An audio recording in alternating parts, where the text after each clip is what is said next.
All right, here we go. Chapter 7 review part 1. I'll try to give you a couple different options on some of these problems, how to do it. Usually either using logs or using graphing technology, calculating zeros, intersections, points, that type of stuff. But I'll show you how to do most of it by hand. So here we go. Number 1. Which of the following functions is an example of exponential decay? So remember, all of these have a certain format where the front number here, this is the initial amount, your starting amount. What's in here, if it's greater than 1, it's growth, and if it's less than 1, it's decay. So I notice like this is 20% growth, so it can't be that one. These two are not even in the correct, we don't know this one. We don't even know what the growth is. And the x needs to be as the exponent. This is a log function, so that's not even exponential. So this one right here, b would be the decay. And it would be a 14% decay because you do 1 minus 0.14, which would give you the 0.86. So number 1 is B. Number 2, so these are just kind of matching. Which expression shows the value of a rare postage stamp originally purchased? So that's our beginning price. That doesn't really help me because the 5,000, every choice here in this column is 5,000. We are increasing. So that means we're going up. So it's going to be greater than 1. All right, it's going to be 1 plus 11%. All right, 1 plus 11%. I'm looking for a 1.11. And then the time, the years, is going to be the exponent. So I'm looking for a starting amount of 5,000, 1.11 to the 10th. So that's looking like G right here. So it's just testing structure. Do we know the structure? Number 3, a balloon with a small leak loses 1%. So right away, if I'm losing, I'm going 1 minus 1%, which should be a 0.99. It originally contained 24 liters. That was our starting amount. What is the volume after 1 week? So it looks like these our exponents are in days. So 7 days is a week. And I'm looking right here. All right. Number 4, write the inverse. So the inverse, remember, graphically, it's going to be symmetric about the line y equals x. So we could verify by graphing with something like Desmos. But basically, whenever it says write the inverse, what you're going to do is you're going to switch x and y and then solve for y. All right? So this original equation, this is just y equals 3 times x minus 5. So I'm going to switch those, and I'm going to say, well, I'm going to do x equals 3 times y minus 5. And here's where you have a decision to make. You could distribute, so I'll kind of show you that process. If you wanted to distribute right now, before you start solving for y, you could do this as 3y minus 15. And then solving for y, I add 15 to both sides. And then I divide both sides by 3. And I would get this. So there's one option. If you don't distribute, the first move you could do is just divide by 3 on both sides. And then you simply add 5, and you get x over 3 plus 5 equals y. So either one of those things, and they both work because if you look over here, if you were to split this up and divide both parts by 3, you would get x over 3 plus 5. So either way, you're good to go. And if I wanted to verify, I'm not going to do that, but if I wanted to, I could graph it, and I should see them being symmetric about the line y equals x. So the two graphs should definitely be symmetry across that line. All right, let's go up to number 5. What is the inverse of? So another inverse one, but this one is matching. A little bit trickier because it's a square root function. So this is y equals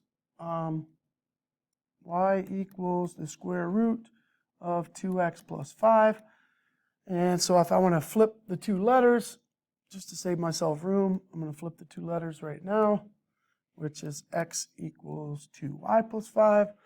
And to get rid of that square root bracket, I do the inverse. I square this side and I square this side. And that just gives me x squared equals 2y plus 5. Subtract 5 from both sides. And divide both sides by 2. And there is our equation.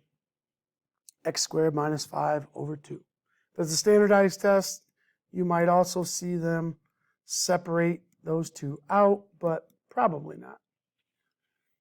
All right, moving forward, number 6. What is the log form? So they just want me to write it from exponential to log. So I'm going from exponential form to log form.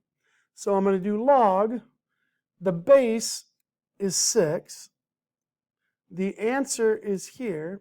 And then I always put the exponent over there. So remember the pieces of how this goes. You have the base, you have the exponent, right? And then you have the answer, the result there. All right, so that's just manipulating. Number 7, this one says, solve these two. Well, I always try to, if I can, rewrite both having the same base. And I realize these are both a power of 2. So, this one is just 2 to the 11 minus 4x.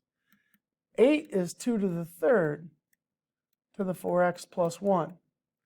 Now, I can raise a power to a power I multiply. So this is really 2 to the 11 minus 4x. And this is 2, and I need to distribute that 3 to both pieces. So 2 to the 12x plus 3. Now what I can do is I can simply lose my bases and just make those exponents equal to each other and just solve using algebra. Add 4x over here, minus 3 to the other side. Get rid of these little crumbs. Minus 3 from the 11, and I get 8. Divide both sides by 16, and I get x equals 8/16 or 1/2. And then you can always go back and plug it in and stick 1/2 in there.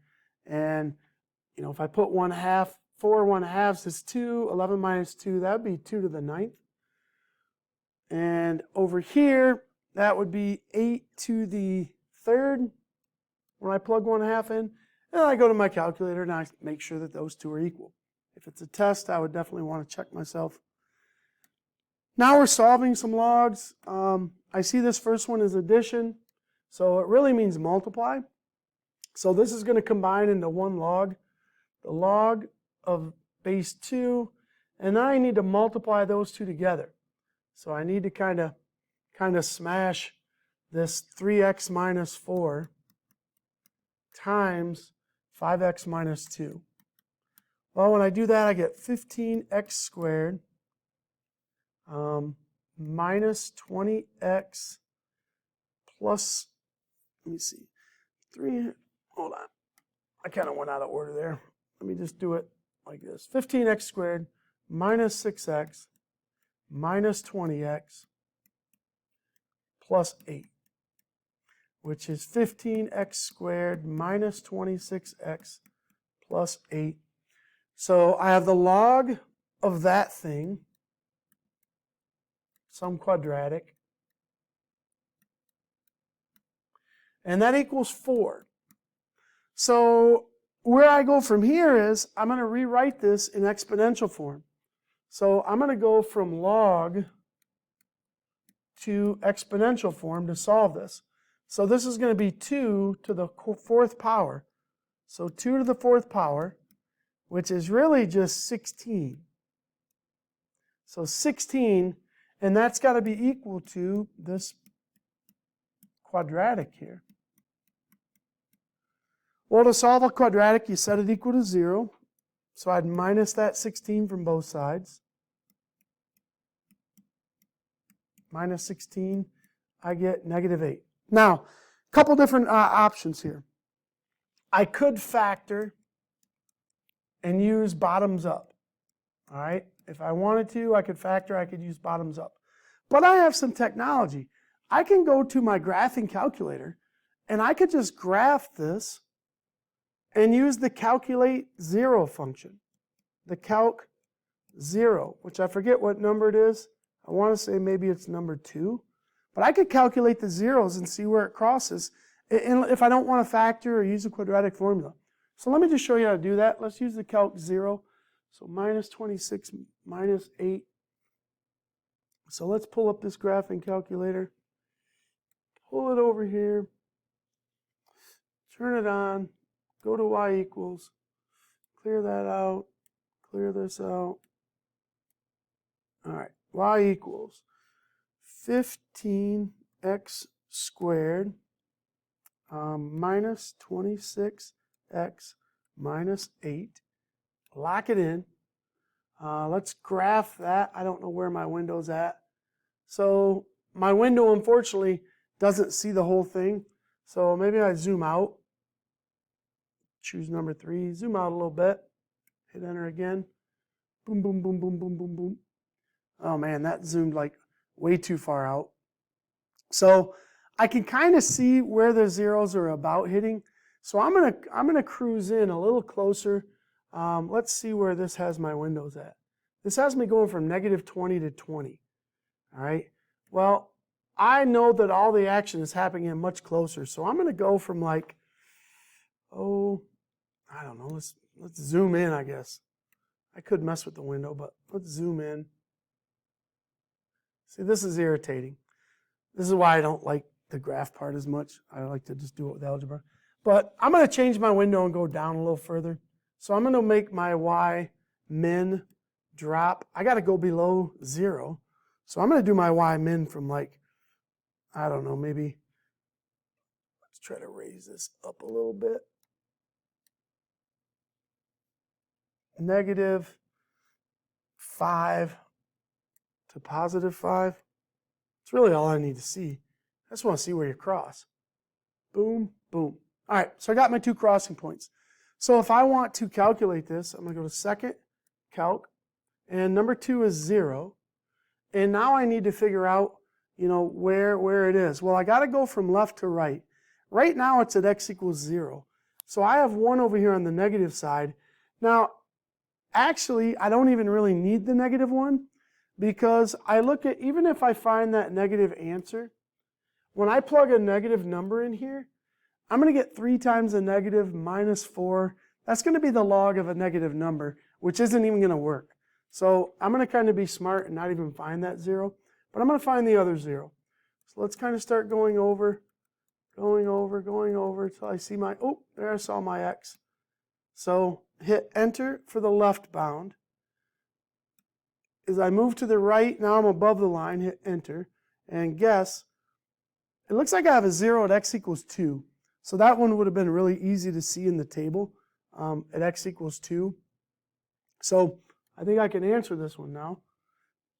The correct answer is x equals 2.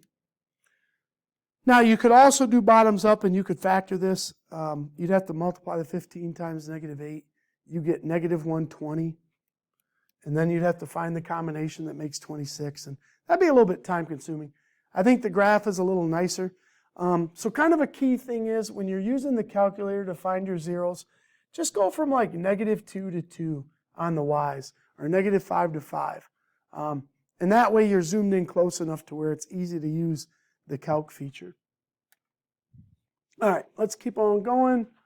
Let's get that out of here. Let's go to number 9.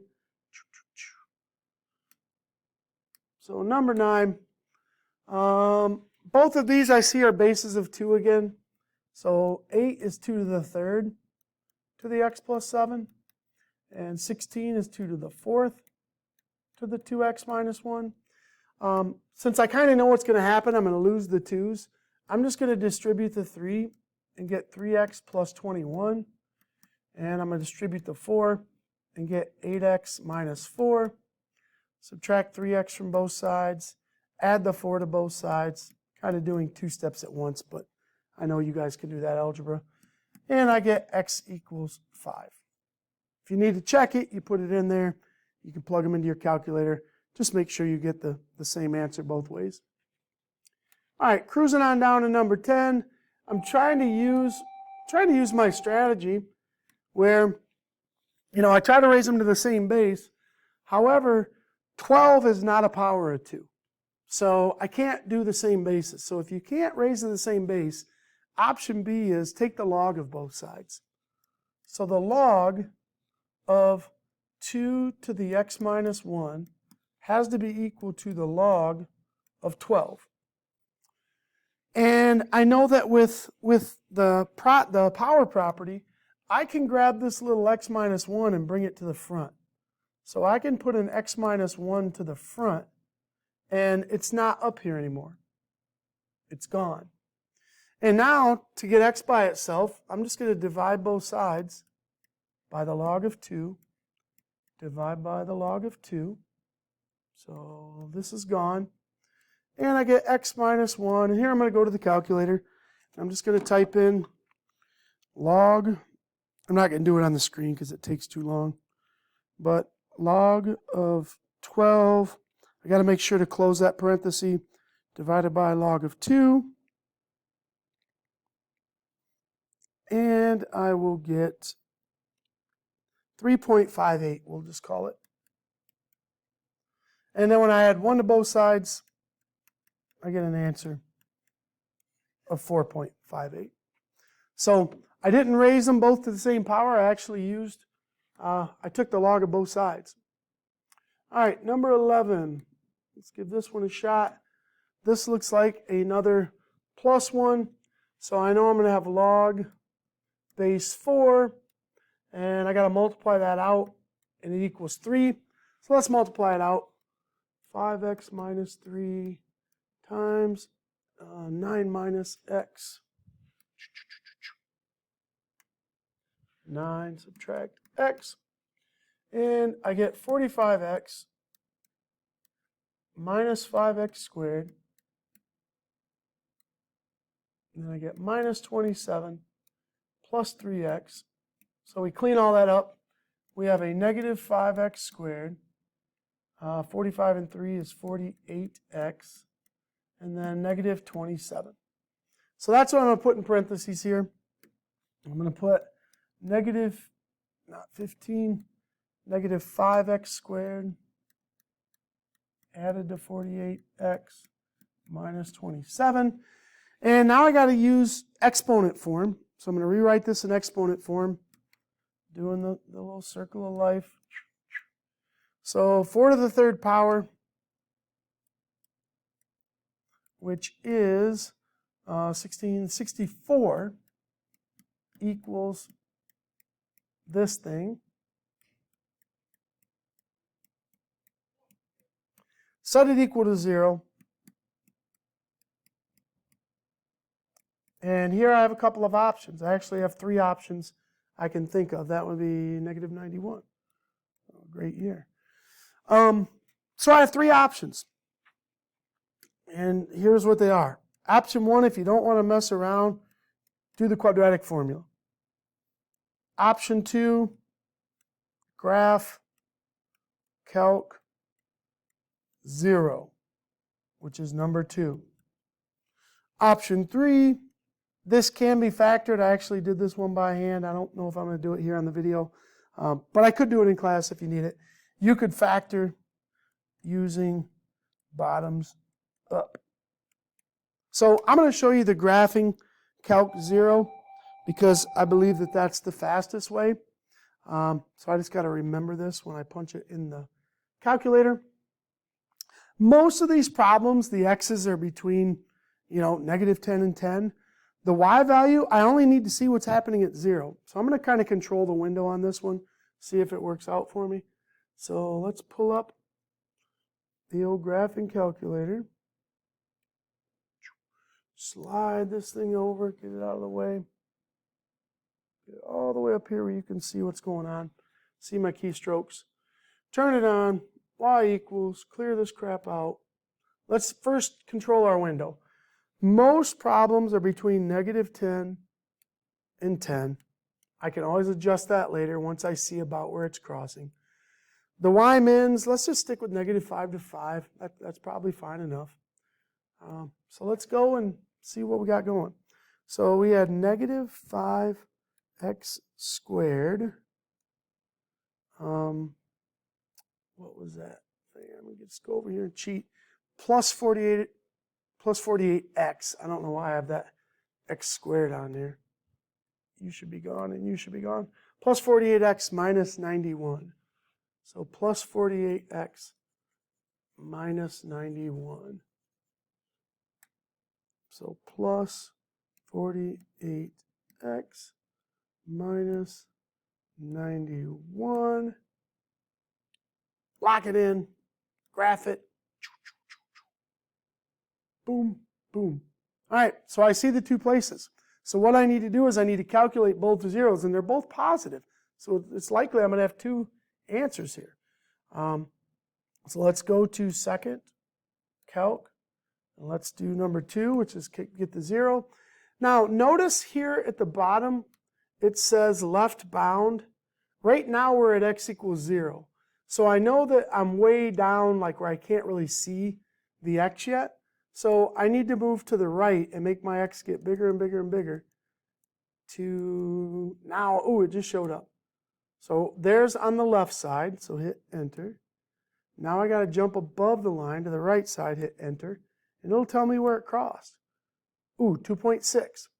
So one of my answers right now, I know for sure, is x equals 2.6. I just better double check when I put it in here and here that I don't get a negative. I don't think I do. Those are both positives. So 2.6 is legit. And then let's go find the other 0.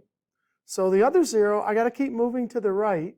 Oh, I got to go second, calculate, 0.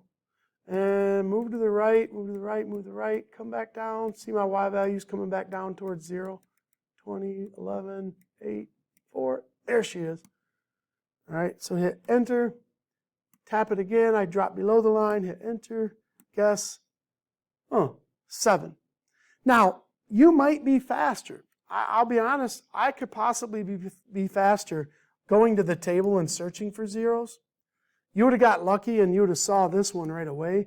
The other one you would have noticed was between 2 and 3, and you may have had to change it and go to tenths or hundredths. But the calculate feature's, I guess, nice if you're used to it and you know how to work it. Or you could always factor. I'm not going to do that here in the video, but I could do it in class if you'd like to see me do it by hand with factoring. But why do that when you have technology now that can do it for you? All right, number 12, subtraction problem. Whenever you subtract, you can really divide. So what we can really do is we can really say this is just log base 7 of 9 divided by 2x, and that equals 1.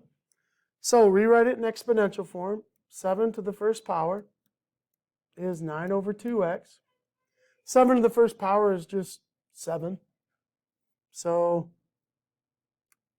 I'm going to just put a 1 under here and cross multiply. 9 equals 14x. Divide both sides by 14. And there we go. X equals 9 over 14. One answer. So we're good to go. Moving on down. Number 13, adding logs. So we need to multiply. So let's multiply these. Luckily, it's not going to be a quadratic, so that's kind of nice. When I multiply, I get 9x minus 27 equals 3. Circle of life, exponential form, 6 to the third power, which is 216, has to equal 9x minus 27. Add 27 to both sides, 243. Divide by 9, that looks like 2. Then 63 is 7, 27. Looks like it could go in there, so we would be all set. All right. Keep on moving. Adding 2 logs, so again, we're using this power a lot. Multiply. So log, now we're in base 10. You don't really see it, but it's base 10. And this would be x squared minus 21x equals 2. So exponential form, is 10 squared, aka 100, equals this quadratic. Set it to 0. Move the 100 to the other side. Two numbers that make 100. Well, you got 1 and 100. You got 2 and 50. 3 doesn't go in there. Ooh, 4 and 25. I can get a negative 21 out of that. If I do this, I think I can get it. So you could graph and calculate 0 if you don't want to factor it. But I'm going to just factor it because it's nice. It's friendly. It's fast. So my two zeros are 25 and negative 4. But I'm not allowed to stick the negative 4 in there. So you are not an answer. You are an answer. X equals 25. All right, number 15. What could be the function shown in the graph? So my intention here was not for you to graph all those down below, although you could, and then just see which one looks like it. I wanted you to plug in some values. You know, you kind of have some table values here to go off of. You know that in a little XY table, some solutions are negative 2, 2, and negative 3, 0. So let's just try a couple out. Let's try out part A. Part A says y equals log base 2 of x plus 4. Well, both points have to work. So if the first one works, I got to check the second one.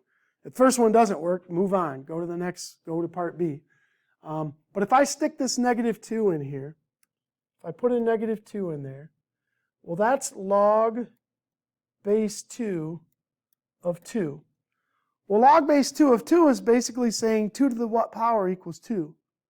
So I know that that equals 1. So when you put a negative 2 in for x, you get 1 for y, and that's not what the table says. So I know that's not the right answer.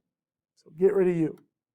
So let's go back to the drawing board, and let's try the next one. The next one is y equals 2 times log 2 of x plus 4. Well, we kind of already done part of this. You know, when I put the negative 2 in here, we know that log base 2 of 2 is just 1. And we know that 2 times 1 is 2. So it looks like that checked out for this point. When I put negative 2 in for x, I got 2 for y. So now all we have to do is we have to test it for this point. So let's stick a negative 3 in for x. Well, if we have log base 2 of negative 3 plus 4, well, that's just 1. So log base 2 of 1. So 2 to the what power is 1? Well, that's 0. And then don't forget the 2 in the beginning of the equation. 2 times 0 equals 0. So man, it looks like that works when I put negative 3 in. So I found the one that works for both of them right here. And if you try the other two, it may work for one point, but not the other. So plugging points in is probably your best bet. All right, moving right along, number 16. We're getting close here. Simplify. So the big thing you're always trying to have happen, you're trying to make the natural log of e next to each other, or e to the natural log. If you can get any of those to happen, they cancel out. They're inverses of each other. Y equals e to the x and y equals the natural log of x are inverses. So they undo each other. So when I look at this top one here, this 2 is screwing me up. So I'm going to move it up as an exponent because I'm allowed to do that with logs. So I really have e to the natural log of x squared plus the natural log of e to the x. Well, remember, e to the natural log goes away and I just have x squared. Natural log of e goes away and I just have x. So the correct answer here is going to be B. Moving on down. This time I have 3 times e to the natural log of x plus 2 times the natural log of e to the x squared. Well, e to the natural log I can cancel out, and that's just 3 times x. And over here I have the natural log of e, which cancels out, and I have 2 times x squared, which is 2x squared. And we're done. Can't really do anything else with that. Moving on down to number 18. See what we got going on here. So I'm going to kind of use a combination of things. I'm going to first move this 2 up here and make it an x squared. So really what I have is 4 times e to the natural log of x squared. And then take away, and this natural log of e, so in parentheses, I have the natural log of e to the 2x, and then whatever that answer is, square it. All right, well over here I have e to the natural log, you're gone. 4 times x squared is 4x squared. Minus. Now, in parentheses, I have a natural log of e, which can go away, so that parentheses is really just 2x, and then I can square that. Well, 2x times itself, 2x times 2x is 4x squared. So 4x squared, take away 4x squared. Final answer of 0. So that one looked a little bit weird, but a bunch of stuff kind of canceled out when it was all said and done. Number 19, find the decay constant of cesium-137 if the half-life is 30.1 years. Now, I kind of want you to show you a little shortcut. So let's just 30.1 years. Let's go off the grid for a second. All right, whenever you need to find the half-life, so when you need to find the decay constant, all you need is you need the time to half-life. All right, we need the time to half-life. And the time to half-life for this one, t equals 30.1 years. So my equation to find the constant, I don't have a starting or ending amount. So you just assume you're going to have half of your starting amount. So I'm just using a half and 1. All right? And you could use 2 and 4, 4 and 8, but always just go half of 1. And then it's e to the negative kt. Well, they give me t, so I know what t is. So when I take this out, t is going to be 30.1. Now, the 1, just ignore it, because 1 times e is just still e. So really, every single half-life equation can start off like this, and the only thing you need to do is you need to change that based on whatever's given. But your 1/2 equals e to the negative k times t, that's always going to be your starter equation. Well, now we need to solve this. So to solve it, I'm going to take the natural log of both sides, because it's going to make this go away. Natural log of e is going to be gone. So on the left, I'm going to have the natural log of 0.5. And on the right, I'm going to have just the exponent, negative 30.1k.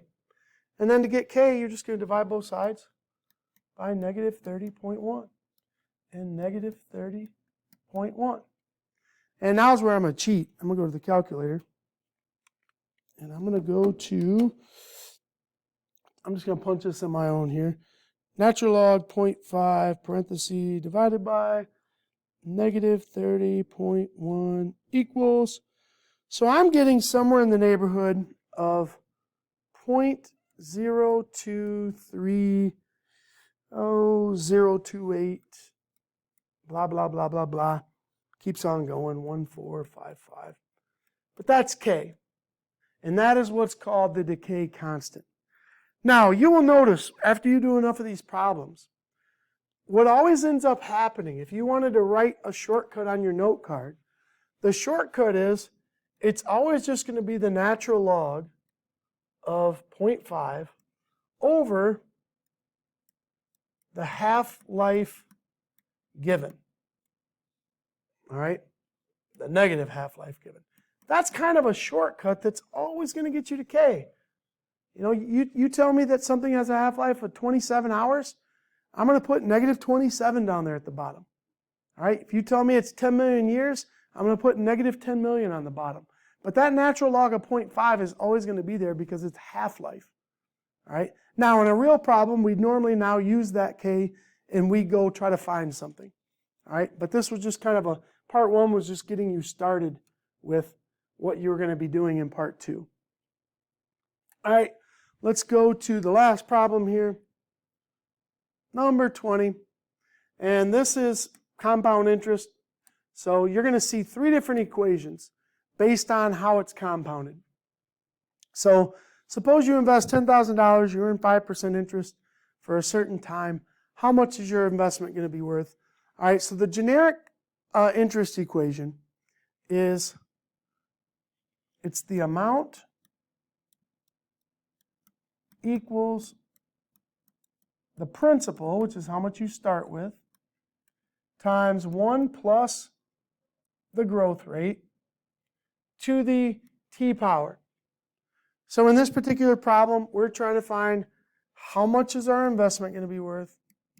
If we start with $10,000, we do 1 plus, what's our interest, is 5%, so that's 0.05.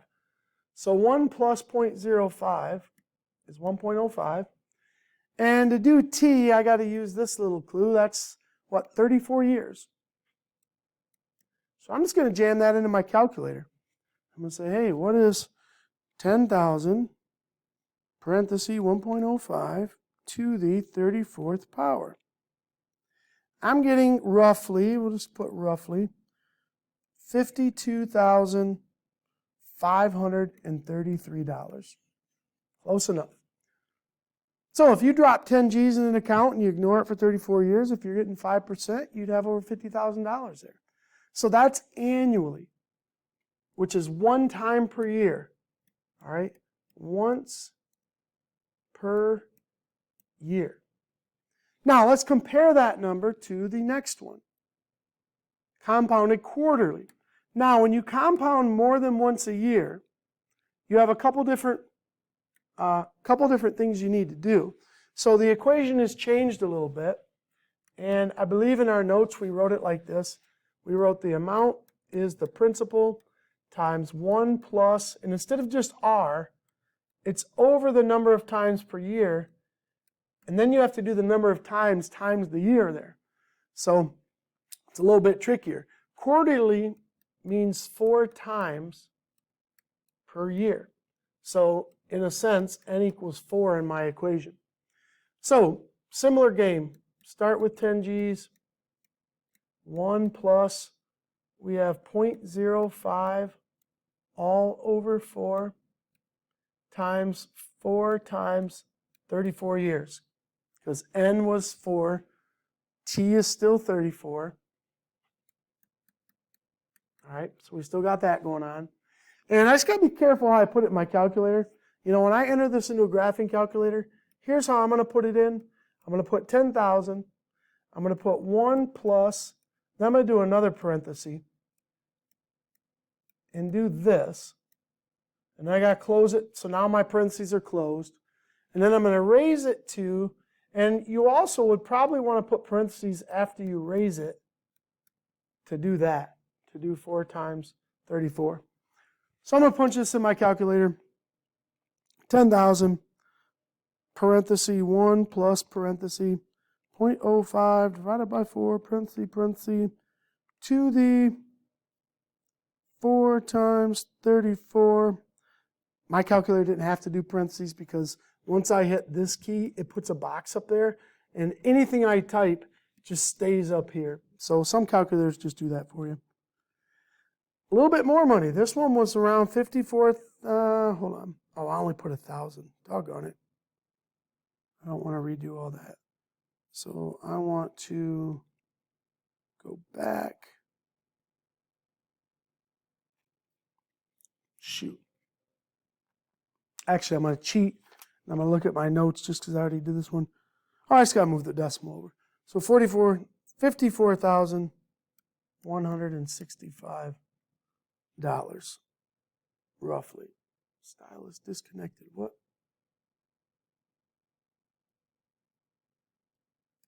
It looks like it would actually round to 66. So a little bit more money. Compounding quarterly, it's a little bit more than the last one. All right, same game. I'm going to move a little faster through this one because compounded monthly, the only thing I change is n equals 12 because monthly is 12 times per year. So 10,000 times 1 plus 0.05 all over 12 to the 12 times 34 power. Let's see what that is. 10,000, I should say. Let's just clear that out. Clear, quit. 10,000. 1 plus parenthesis 0.05 divided by 12 parenthesis to the 12 times 34. Making more money. More money. 54,546. So it's even better if we can compound it every month instead of every quarter. Now, continuously has a new formula, so this is the third. That's why I put all these in the same problem. This is the third formula. It's actually easier. It's, let me put it over here. It's the amount equals principal. This is compounding continuously, RT. So there's no like monthly, there's no N in this one to worry about. So all we need to do is the amount is going to be 10 grand times E to the 0.05. And then we have 34. So 10,000 E, which is second natural log key, 0.05 times 34. Even more money, $54,739. So the more you compound, the more money you're going to have. It gets incrementally smaller, but it's still more. All right, hopefully that's enough to get you a jump on part 2. If you have more questions, I will explain it in class. See you.